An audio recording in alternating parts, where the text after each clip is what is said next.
But इतनी tough exam, इतना rigid सब प्रोसेस, उसमें कोई डॉक्यूमेंट फर्जी डाल दिए, उसमें अपने फिजिकल हैंडीकैप की पूरी एग्जामिनेशन। यूपीएससी में डॉक्यूमेंट बहुत सारे फर्जी आते हैं यार।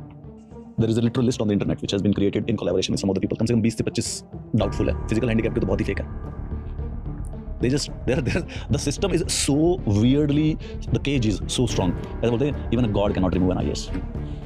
भगवान भी स्वयं आ जाए तो एक आईएएस बनने के बाद उसको नहीं हटा सकते हैं। उसके बावजूद भी इसने केस कर रखा है। And I swear to God, I would not be surprised अगर वो जीत जाए और रेंस्टेट हो जाए।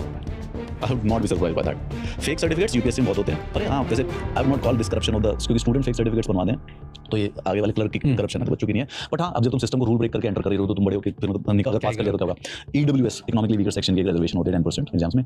तो ईडब्ल्यूएस का मतलब कि जिसके पास एनुअल जो इनकम 8 लाख रुपए से कम है और उसके और भी कुछ क्राइटेरिया है, फेक बनते हैं सारे के सारे।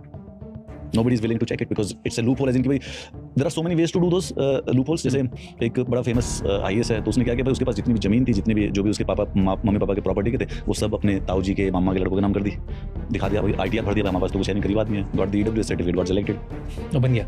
हाँ, उसके ऊपर कंप्लेंट कर रखी है, इंक्वायरी भी है, 2 साल से चल रही है, कोई मतलब।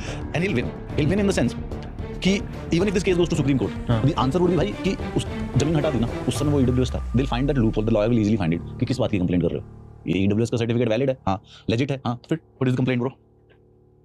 Okay, coming